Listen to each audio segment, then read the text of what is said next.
আনন্দ বাংলা, আমরা নিরপেক্ষ নই, মানুষ ও সমাজের পক্ষে। নিবেদন করছে আরপি ক্লাব প্রাইভেট লিমিটেড এবং Leo, a large EV and solar innovation. সহ নিবেদক বারডোয়ান ইউনিটেক টেকনিক্যাল ইনস্টিটিউট, যে দেয় চাকরি ও ভবিষ্যতের গ্যারান্টি। শিক্ষক নিয়োগ সংক্রান্ত দুর্নীতিকে কেন্দ্র করে রাজ্য রাজনীতি যখন তোলপাড়, প্রকৃত অর্থে তৃণমূল কোণঠাসা, ঠিক তখনই 102 অ্যাম্বুলেন্স সংক্রান্ত দুর্নীতিকের কথা ফাঁস হওয়া একটি অডিওকে ঘিরে চাঞ্চল্য ছড়ালো বর্ধমান শহরে। বলছি, যে যা গাড়ি কাজ করার লেগে কমপ্লেন করছে, পূর্ব বর্ধমান গাড়ি কাজটা আমি করি। হ্যাঁ, এটা তুমি জানো না? ভেন্ডারটা আমি চালাই বকলমে। এবার আমার কাছে ব্যালেন্স কম, তার জন্য কাজগুলো যেটাই হয় পেন্ডিং থাকে। যে যাই কমপ্লেন করুক, বলো অফিসে কথা বলো, অফিস থেকে তোমরা কাজ করো।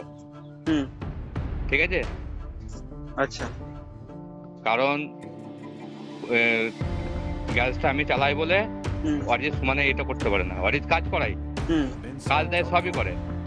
এবার একটা ভ্যান্ডে চা দিলে কত টাকা প্রয়োজন? অনেক টাকা চাই, অনেক টাকা দরকার। আমার অলরেডি 5-6 লাখ টাকা ঢুকে গেছে ওখানে। বিল ঢুকছে, কম ঢুকছে, বেশি ঢুকছে, এই করছে হচ্ছে। ঠিক আছে? আর এগুলো বন্ধ করার জন্যই না এই মুরাদ টুরাদ এরা উঠে পড়ে লেগেছে অরিজিৎকে সরিয়ে করার জন্য। না না, আমি তো অরিজিৎ বাবুর সঙ্গে তোমাকে বলি, আমি কথাগুলো বলি। এটা ভেন্ডারটা চলছে 3 বছর, 2.5 থেকে 3 বছর। আজকে নতুন নয়, বুঝতে পারলে? বুঝতে পারছি। এবার তোমার কাজ হচ্ছে ওখানে তুমি মুরাদে যাতে জায়গাটা অসীম ধরনের নষ্ট হয় সেই ব্যবস্থা তুমি করো। না না, সেটা করলে তো হবে না। সেটা করো, তোমাকে আমি বলে দিচ্ছি। এই কারণে অসীম ধরের জায়গা কিন্তু দিনের দিন কমে আসছে, তোমাকে আমি বলে দিচ্ছি ভেতরের কথা। দিনের দিন কমে এলে তাহলে এত ম্যান পাওয়ার বাড়ছে কি করে? ম্যান পাওয়ার বাড়ছে না, শুধু ভোটটা হতে দাও। তুমি আমাকে বলবে ভোটের পর যে হ্যাঁ খালু কথাটা বলে এলো। ভোটটা হতে দাও। অসীম ধরের গুরুদেব হচ্ছে মলয় ঘটক। মলয় ঘটকের জায়গাটা দিয়েছে, রেজিস্টার ওখানে আছে। ঠিক আছে? হ্যাঁ, মলয় ঘটকের জায়গাটা দিয়েছে। আর মলয় ঘটক দিয়ে আমাদের কথাবার্তা হয়। আচ্ছা, তোমাকে আমি ভেতরের কথা বলছি। অসীম ধরে জায়গার খুব অল্প দিনে শেষ হবে। ঠিক আছে, দেখি। ঠিক আছে?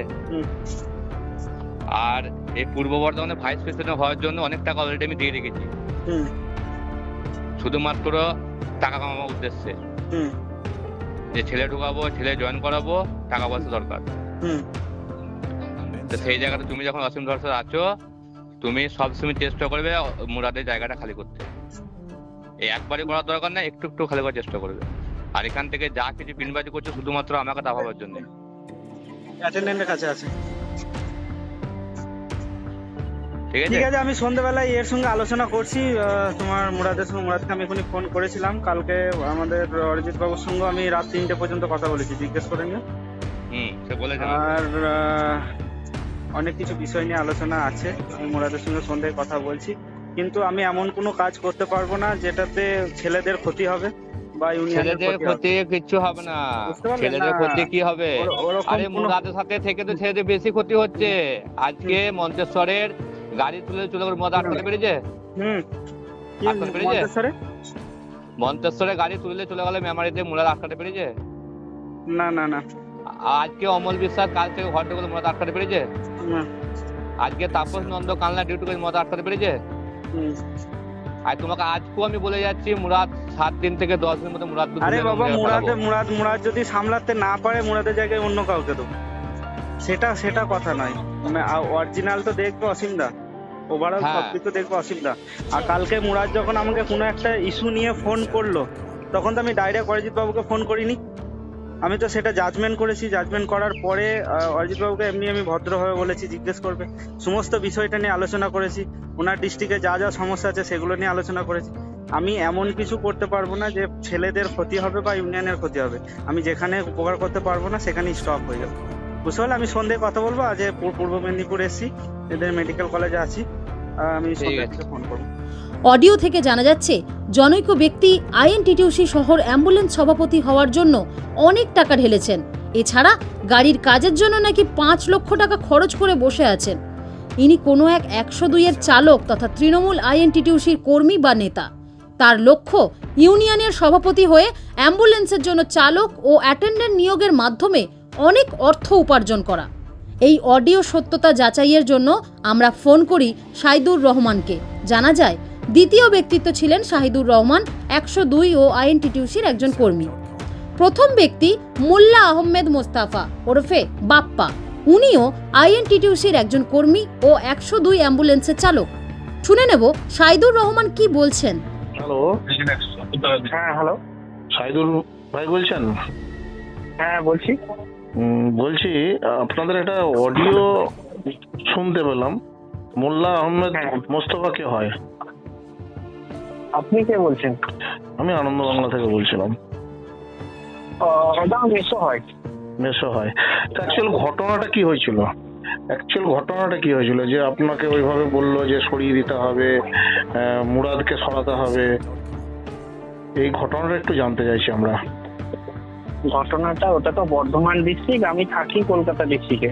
এবারে সমস্যা হচ্ছে যে বর্ধমান ডিস্ট্রিক্টে একটা বিশাল রকম নোংরামও চলছে, সেটা রাজনীতির সাপোর্টই হোক বা রাজনীতির বিরোধী হোক। আচ্ছা, কিছু পুরনো ছেলে নিজেদেরকে বিশাল বড় দাদা মনে করছে, যাদের মাথার উপরে ওদের পিএমসারের হাত আছে, যাদেরকে কেউ করতে গেলে সে ধরুন কোনো একটা ছেলে আমাকে শাসাচ্ছে, তার ডেজিগনেশন আমার ডেজিগনেশন একই, লেভেল একই, তো শাসাচ্ছে কারণ হচ্ছে যে তার মাথার উপরে তার স্যার পিএম স্যার আছে। আচ্ছা, আমি যদি তাকে এগেনস্ট কিছু বলতে যাই, সে স্যার পিএম স্যারকে যেটাই বলবে সেটাই সেই ছাত্রগুলোর মতো শুনে নিবে। তারপরে আমার হয় গাড়িটা দেনায় আমার যে সুবিধাগুলো, মানে যেগুলো বেসিক সুবিধা পাওয়া যায়, সেই সুবিধাগুলো নষ্ট করে দিবে, মানে ছুটি দিবে না, অন্য জায়গায় ট্রান্সফার করে ডিউটি দিয়ে দিবে, এইরকম একটা ব্যাপার চলছিল। আমি ইউনিয়নের মধ্যে ছিলাম, আমি রাজ্য সভাপতি মহাশয়ের সাথে প্রত্যেকটা ডিস্ট্রিক্টে ঘুরছিলাম। আমাদের কাজ ছিল যে প্রত্যেকটা ডিস্ট্রিক্টে, যেহেতু আমরা শ্রমিক সংগঠন থেকে যাচ্ছি, কোনো শ্রমিকের কোনো সুবিধা অসুবিধা হচ্ছে কিনা, কারোর উপর বাড়তি প্রেশার ক্রিয়েট করছে কিনা, আমরা যে অ্যাম্বুলেন্স চালাই সেই অ্যাম্বুলেন্সের কোনো রকম কোনো আর কি ফল্ট আছে কিনা, এসব দেখে বেড়াচ্ছিলাম। আমি বলছিলাম আচ্ছা, এই যে মানে বাপ্পা মানে মোল্লা আহমেদ মোস্তফা যেটা দাবি করছে অরিজিৎকে সরানোর চেষ্টা চলছে, এটা কি আদৌ সত্যি? অরিজিৎকে সরানোর চেষ্টা বা কাউকে সরানো বা কাউকে আনা, এগুলো তো মানে পরে না, কেউ কাউকে কেন সরাতে যাবে? আবার এখানে একটা কথা বলেছে ওই অডিওতে, আপনার সাথে যেটা কনভারসেশন হয়েছে সেটাতে বলছে মুরাদকে সরানোর চেষ্টা তুমি করো। ঠিক আছে, আমি কেন করতে যাবো? একটা ছেলে একটা ডিস্ট্রিক্টে তার কাজের দক্ষতাতে জেনারেল সেক্রেটারি হয়েছে, আমি কেন ভাই তাকে বদনাম করতে যাব? সে তো কোনো দোষ করেনি। এবার তুমি যদি জেনারেল সেক্রেটারি হতে চাও, ভাইস প্রেসিডেন্ট হতে চাও, তুমি তোমার কাজের দক্ষতা দেখাও, মানুষের পাশে থাকো, সবাইকে ভালোবাসো, সবাই বিপদে ঝাঁপিয়ে পড়ো। যখন ওকে প্রশ্ন করেছিল যে তুমি এই কথাটা কি বলেছো, বললো যে ওকে বেপথে চলে যাচ্ছে, সেই জন্য শাহিদুরকে ফেরানোর জন্য। বেপথটা কি? আমি বেপথে যাচ্ছি, আমার বেপথটা দেখাতে হবে। আমি মদ খাচ্ছি, আমি কোনো মেয়ের নেশায় করেছি, আমি কাউরির ক্ষতি করছি, আমি যে বেপথে যাচ্ছি সেই বেপথের লাইনটা তো আমাকে দেখাতে হবে। আমি একজন এমসিএ করা ছেলে, উনি একজন পাইলট, তাহলে একটা পাইলট আমাকে বলছে যে আমি বেপথে চলে যাচ্ছি। আচ্ছা, আমাদের কাছে খবর আছে যে অরিজিতের সঙ্গে সঙ্গ দিয়ে এই বাপ্পা মোল্লা আহমেদ মোস্তফা মানে ওরফে বাপ্পা যে, সে অরিজিতের সঙ্গে হাত মিলিয়ে প্রায় ছেলেদেরকে চাকরি দেওয়ার নাম করে, জানি না যতটা আমি মার্কেট থেকে যেটুকু খবর পেয়েছি, সত্যতা যাচাই করিনি, তো প্রায় 14-15 লাখ টাকার উপর তুলেছে। এটার তো কোনো প্রুফ নেই, আমার কাছে নেই, আপনার কাছেও নেই। আমারও এরকম শুনে এসেছি যে হ্যাঁ অরিজিতের সাথে বাপ্পার একটা ভালো রকম ঘনিষ্ঠ সম্পর্ক আছে, তাদের একটা ভালো রকম স্ক্যাম চলছে, কিন্তু কোনো প্রুফ নেই, আমার কাছেও কোনো প্রুফ নেই। আমারও ওরকম শোনা কথা। একদম। অন্য ডিস্ট্রিক্টে। আপনি কোন ডিস্ট্রিক্টে আছেন? কলকাতা? আমি কলকাতা ডিস্ট্রিক্টে। আচ্ছা, কলকাতা ডিস্ট্রিক্টে আছেন। আচ্ছা, আপনাদের যে রাজ্য সভাপতি কি নাম, অসীম বাবু, উনি কি জানেন? উনি জানেন, উনি আমাদের যে জেলা প্রেসিডেন্ট আছে তাকে ব্যাপারটা জানিয়েছেন, আমাদের মোহাম্মদ সেলিম সাহেবকেও ব্যাপারটা জানিয়েছেন। মোহাম্মদ সেলিম সাহেব, জেলা প্রেসিডেন্ট সবাই বলেছে যে আমাদের 13 তারিখে ভোট আছে, 15 তারিখে ওকে নিয়ে বসা হবে, কেন এত বড় অন্যায় কেন করছে, এরকম নোংরামি কেন করছে, এরকম ছেলেদের ওপর অত্যাচার কেন করছে, সবাই আশ্বাস দিয়েছিল। এবারে সমস্যা হচ্ছে রাজনীতি ব্যাপারটা এমন হয়ে গেছে যে সামনে ভোট, তো কেউ আর এগুলো ছোটখাটো মেটার, এর থেকে অনেক বড় বড় ইস্যু আছে।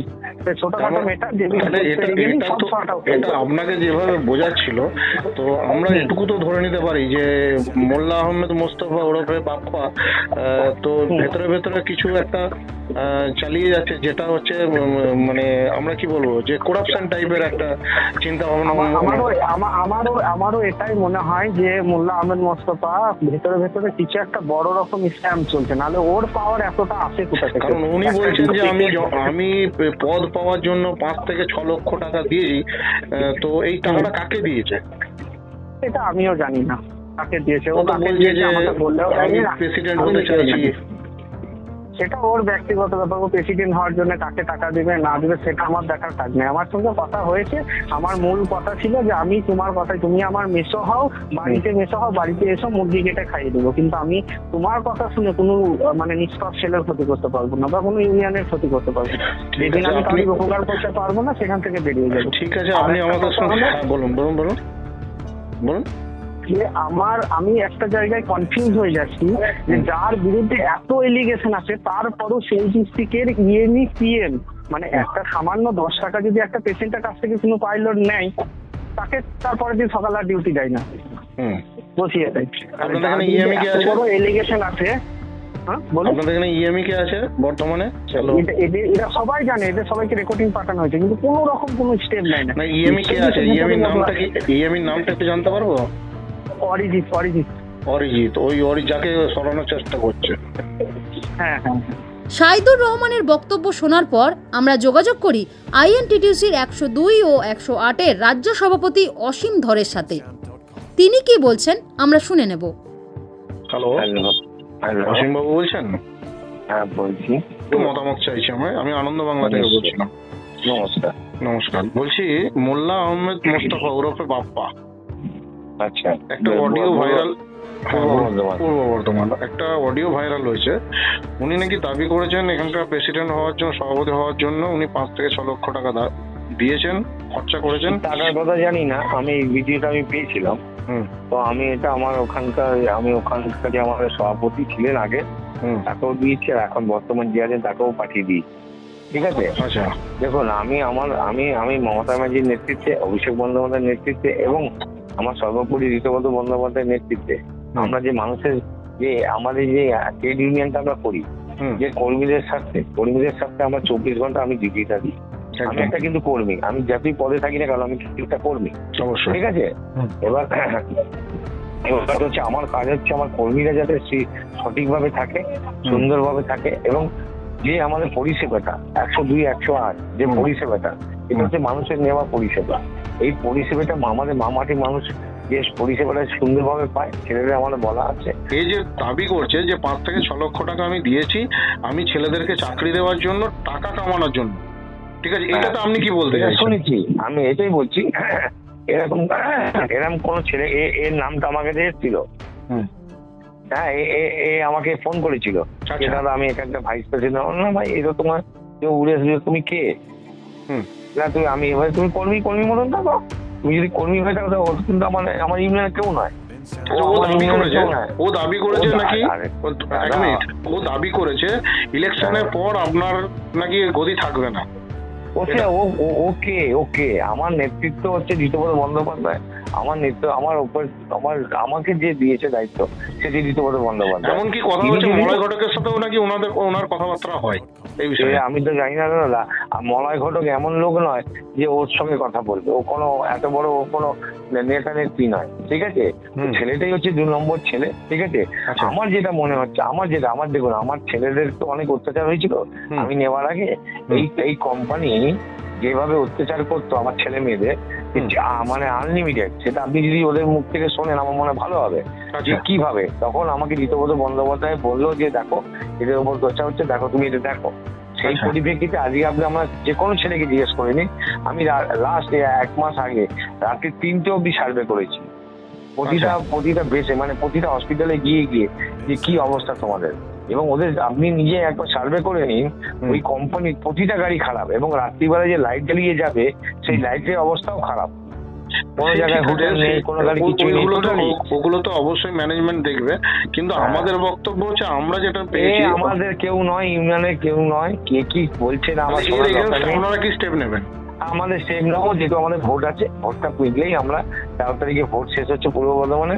আমার সঙ্গে সন্দীপ বাবুর কথা হয়েছে, আমাদের আইনজীবী সভাপতি, ঠিক আছে, এবং আমি এটা আমার উচ্চস্তর দিয়ে তো জানিয়েছি যে নোংরামি করছে। আর এই ছেলেটা আমাদের ইএমই আর পিএম এর সঙ্গে যুক্ত আছে, হ্যাঁ, এইসব করে আমাদের ছেলেদের বিভ্রান্ত করছে। আমাদের ইউনিয়নে কেউ না। ওকে, ধন্যবাদ। আপনাকে যদি বলেন যে আমাদের ইউনিয়নে যদি কেউ হয়ে থাকে, তার তো আমাদের একটা আমাদের একটা তাই তো বুঝবো আমার ইউনিয়নের ছেলে, আমার কমিটির নাম ঢুকি, আমার কোনো কমিটির নাম নেই।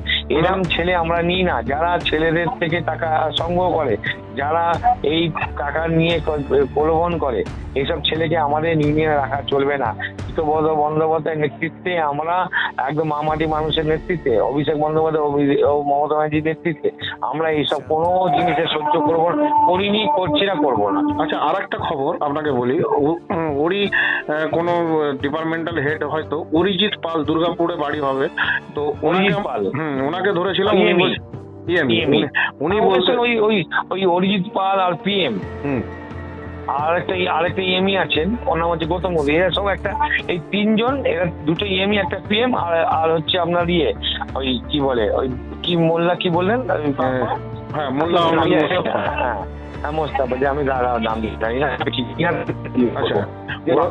শুনছি এখন এই অডিও ভিডিও শুনছি, পাচ্ছি আমি, হ্যাঁ, এতে আমি বলছি আমাদের ইউনিয়নে কেউ না, এরা এদের সঙ্গে যুক্ত হয়ে এরা এইসব কাজ করছে। আচ্ছা, এবার অরিজিৎ বাবুকে আমরা কল করেছিলাম, উনি বললেন যে ওনার উপরে হিংসা করে, মানে বাপ্পার উপরে হিংসা করে সবাই এই কথাগুলো রটাচ্ছে, ওকে নাকি 3-4টে গাড়ি চালাতে হয় কোনো ড্রাইভার ডিউটি না করলে, তখন এই বাপ্পা মোল্লা ওরফে আপনার মোল্লা আহমেদ মোস্তফা যে আছে, ওকে নাকি 3-4টে গাড়ি চালাতে পারে। আমি একটা কথা বলছি, ডিউটি দেওয়ার কাজ, ডিউটি কিভাবে করছে না করছে, এটা ইএমই কাজ, এটা আমাদের না, ইউনিয়নের কাজ না। ইউনিয়ন দেখবে আমার ছেলেরা ঠিক মতো কাজ করছে, ছেলে মেয়েদের উপর অত্যাচার হচ্ছে কিনা সেটা দেখবে, তার ন্যায্য পাওনা পাচ্ছে কিনা সেটা আমাদের দেখা, এটা হচ্ছে আমাদের ইউনিয়নের কাজ। একদম করে ডিউটি করছে না করছে, শুনুন আমার টোটালি ওরা ডিউটি ব্যাপারটা বলছে না, ওরা বলতে চাইছে অরিজিৎ বলছে, অরিজিৎকে যখন আমরা অরিজিতের সঙ্গে, শুনুন আমার কাছে যেটা খবর আছে দেখুন সঠিক না সেটা, কিন্তু বারবার বলছি, আমার কাছে একটা খবর এসেছিল যে অরিজিতের সঙ্গে ওই এক গ্লাসে বসা বসিয়ে দেয়। আচ্ছা, মানে এরা আমি বলেছিলাম তখন অরিজিৎবাবুকে, দেখুন অরিজিৎবাবু আপনার নামে কমপ্লেন আসছে, আমি এখন সঠিক নয়, কেন সঠিক হলে তাহলে আপনার উপর চেপে যাবো, কেননা আপনি কেউ আপনাকে তার সঙ্গে আপনার গ্যাসের সম্পর্ক হবে, তার জন্য ইউনিয়ন দায়ী হবে না, আর তার জন্য ওর কথা শুনে আপনি আমার ছেলে মেয়েদের উপর অত্যাচার করবেন, তা তো চলবে না। বলুন না, আমার ছেলে মেয়েদের বলা আছে ডিউটি, আর তোমার ডিউটি যেমন তুমি তেমন ডিউটি করবে, তেমন তার সঙ্গে তোমার নিজের পাপড় গন্ডা বুঝিয়ে নেবে। এখানে বাপ্পা মোল্লা, অরিজিৎ পাল এরা মিলে একটা বুঝতে পারা যাচ্ছে 102 এর ভেতরে একটা স্ক্যাম বড় রকম করতে চলেছে। এই বাপ্পা মোল্লা, অরিজিৎ পাল, পিএম আছে, পিএমও আছে।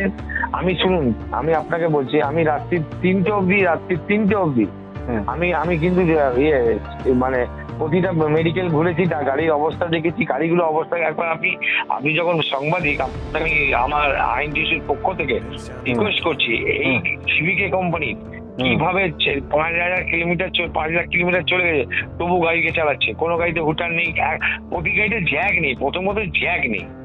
একটা গাড়িতে যদি রাস্তায় খারাপ হয়ে যায় কোনো পেশেন্ট সমেত, যদি গাড়িটা যদি পাংচার হয়ে যায় তাহলে গাড়িটা উঠবে কি করে? আচ্ছা, জগ নেই কি করবে? আচ্ছা, যদি সিরিয়াস থাকে তাহলে কি হবে? ঠিক আছে, ওই বিষয়টা আমরা দেখবো। তো আপনাকে এই বিষয়ে হয়তো আমি পরে একবার বিরক্ত করতে পারি, কাইন্ডলি একটু ফোনটা ধরবেন। ওকে, একটা কথা আপনাকে বলছি, যেটা আমাদের খুব তো শরীরটা খারাপ, তবু আপনি যদি বলছেন, আমরা অন্যায়কে প্রশ্রয় দিই না, অন্যায় করতে দিই না, আমরা নিজে অন্যায় করি। আমাদের একটাই শেখানো হয়েছে যে কর্মীদের সাথে লড়ো, এবং কর্মীরা যেন সঠিকভাবে চলে, দেখুন, গাছ বাঁচলে ফল হবে, ফল থাকলেও খেতে পাবো। আমার কথা হচ্ছে, আমার ছেলেরা যেমন কাজ করছে, কাজে যদি কোনো ফাঁকি হয় তাকে তার পানিশমেন্ট দাও, কিন্তু তুমি ওকে অত্যাচার করবে কোনো কারণ কথা শুনে, আর তোমরা এক গ্লাস বসে রাত্রিরে একটা গ্লাসে বসে সব খাবে, তা তো আমরা সহ্য করবো না ভাই। আমাদের নীতি হচ্ছে, আমরা মামাটি মানুষের সরকার, আমাদের মামাটি মানুষকে কিভাবে পরিষেবা দিতে হয় সেটা আমি ছেলেদের শেখাই। আপনি আমার প্রতিটা ছেলেকে আমার ব্যাপারে জিজ্ঞেস করুন, বলবে। আর সেই দুটো নেই, তিনটে নেই, যখনই ফোন করে হ্যাঁ বল কি হয়েছে দাদা এই ব্যাপার, সঙ্গে সঙ্গে তুমি ইমিডিয়েটলি করো। যদি আমাকে EMI PMও যদি বলে দাদা এমনি, তাহলে একটা ছোট্ট করে বলছি, একটা গাড়ি দেখুন ওই বাপ্পা মোল্লা দিয়েছে, দেখবেন ওর মধ্যে ভিডিও কলিং ইয়ে করা আছে, কি কেমন দেখুন, একটা গাড়ি সিএফ করতে যাচ্ছে, ঠিক আছে, গাড়িটা যদি সিএফ করতে যাচ্ছে তার মানে গাড়িটা, তাহলে ওখানে গাড়িটা নেই, তাহলে ছেলেটা তো বসে মাইনে নেবে না। তাহলে আমাকে বলো অসীম বাবু ও যেতে চাইছেন, আমি কেন বলুন না, দেখুন আপনি তো ইউনিয়নটা করেন, ওরা ইউনিয়নে গিয়ে দেবেন না, ইউনিয়ন তো এরকম নোংরামি করতে দেবে না, কারণ আমাদের ঋতুব্রত বন্দ্যোপাধ্যায় যেটা আছেন উনি ওইসব নোংরামি পছন্দ করেন না। মমতা মাঝি আর অভিষেক বন্দ্যোপাধ্যায় জানেন ভালো করে কিভাবে মানুষের সাথে, এবং আমাদের মলয় ঘটক কিভাবে মানুষের সাথে লড়ছে আপনি দেখতে পাচ্ছেন। কথা হচ্ছে আমাদের কথা হচ্ছে এই যখন বললাম আমাদের অসীমা ও যেচ্ছে না, ও যাক, আবার যদি সিএফ করে চলে আসবে আমি বাবা ওকে নিয়ে আসবো। স্বাভাবিক। আপনি একটা কথা বলুন, আপনি যদি কলকাতা ধর্মতলা যদি আপনি ডিউটি করেন, হঠাৎ যদি আপনাকে বলে সোদপুর করতে, আলটিমেট আপনার বাড়ি যদি আপনার ভবানীপুর হয়, তাহলে আপনার যাওয়া আসা অনেকটা লং জার্নি হয়ে যাচ্ছে, পয়সাটাও বেশি হচ্ছে, তাহলে আর ছেলেটা তাহলে ওই কম মাইনের মধ্যে কি করে চালাবে? ভুল বললাম? ঠিক হলো। আমি তখন বললাম দেখ কিছুদিনের জন্য তো যা সিএফ করতে কদিন 10-20 দিন রাখবে, 20 দিন যা তোরা, আবার আমি ওটা বোঝাবো। কি করলো জানেন, পরবর্তীকালে ওই ছেলেটাকে এই বাপ্পা মোল্লার কথা শুনে, বাপ্পা মোল্লা বলে যায় রেকর্ডিং এ, হ্যাঁ কি করে চলে গেল, কি করতে পারলো ইউনিয়ন। আমরা ইউনিয়নে তো আমরা ঝগড়া করতে আসিনি, আমি 3-4 বার না এরকম অনেকদিন বলছি, আমি ওদের EMI কে বলেছি, PM কে বলেছি, RM কে বলেছি, আপ টু CEO কে বলেছি। CEO খুব ভদ্রলোক, কিন্তু ওদের মেইন বদমাস হচ্ছে HR সোমেন সেনগুপ্ত। আচ্ছা, মেইন বদমাস হচ্ছে উনি। এর আগেও একবার হয়েছিল, আপনি জানেন, একটা ছেলে মারা গেছিল, হ্যাঁ ওর নাম হচ্ছে রামকৃষ্ণ বলে ছেলেটা, তার বাড়িতে আমি গেছিলাম, আমি নিজের পকেট থেকে গিয়ে টাকা দিয়ে এসেছি। বলতে পারবে না আমি কোনো টাকা তুলেছি, আমি কোনো ছেলে বলতে পারে না কারোর থেকে আমি 1 টাকা খাই, আমাদের নীতি করা যায় অনেক সাথে। এবার আপনি বলুন যে চেক করে চলে এলো, কেন ছেলেটা আমার রিটার্ন এলো না? আপনি আমাকে এই উত্তরটা দিতে পারবেন? তাহলে এই বাপ্পা মোল্লা, এই অরিজিৎ বা গৌতম কুন্ডু বা PM যে আছেন, এরা 3 জন মিলে এক করে এইসব করছে, নোংরামি করছে, যাতে আমাদের ইউনিয়নটা এত সুন্দরভাবে হয়েছে আর এত সুন্দরভাবে কাজ হচ্ছে, এবং ছেলেগুলো এদের এগেইনস্টে আপনারা স্টেপ নেবেন। স্টেপ মানে বড় স্টেপ আমি তো শুরু করে দিয়েছি, মোটামুটি আমার নেতৃত্বানীকেও বলে দিয়েছি। খালি আমরা যেহেতু দেখুন ভোট আছে, তো ভোটে তো আমরা দেবো। আর আমি গাড়ি বন্ধ করা, আমরা পক্ষপাতী নয়, যেহেতু আগে একটা ওই দেখবেন ঐক্য মঞ্চ হয়ে একটা মিটিং হয়েছিল, নিশ্চয়ই আপনি জানেন। আজকে তারা সব কোনো চাকরি গেছে। আমাদের বলা আছে কোনো গাড়ি বন্ধ করে কোনো কাজ করা যাবে না, দিদি এবং ঋতুব্রত বন্দ্যোপাধ্যায় বলা আছে। যা কোনো বন্ধ করে কিছু কাজ করা যাবে, যা করবো টেবিল চাপড়ে মুখে কথা বলে সমাধান করতে হবে, কোনো বন করে কোনো মানুষের ক্ষতি করে করতে পারবো না। আমরা এটা শিখে এসেছি দিদির কাছ থেকে, কাছ থেকে। আপনাকে রিকোয়েস্ট করছি, আপনি ওই অরিজিৎকে চেপে ধরুন, সব বেরিয়ে যাবে। অরিজিৎ যে EMI, ঠিক আছে, আমি এটা RM কেও জানিয়েছি। আর যেহেতু আমাদের মুরাদ কাজ করছে, মুরাদ এখন ভালোভাবে কাজ করছে, মুরাদকে কি করে সহায়তা হবে, মুরাদকে সহায়তা পারলেই হ্যাঁ ওর বলা করতে পারবে। প্রতিটা ছেলে মুরাদকে সাপোর্ট করছে, প্রতিটা ছেলে আমাদের। এই বিষয়ে গোলাম মোস্তফা আহমেদ ওরফে বাপ্পা কে ফোন করলে পরে কথা বলছি বলে ফোন কেটে দিয়েছে। তাহলে কি 102 অ্যাম্বুলেন্স সার্ভিসে রোগীদের পরিষেবা দেবার বদলে INTTUCর কর্মীদের আখের গোছানোর বড় জায়গা হয়ে উঠেছে? আমরা আরও নজরে রাখছি। ব্যুরো রিপোর্ট, আনন্দ বাংলা।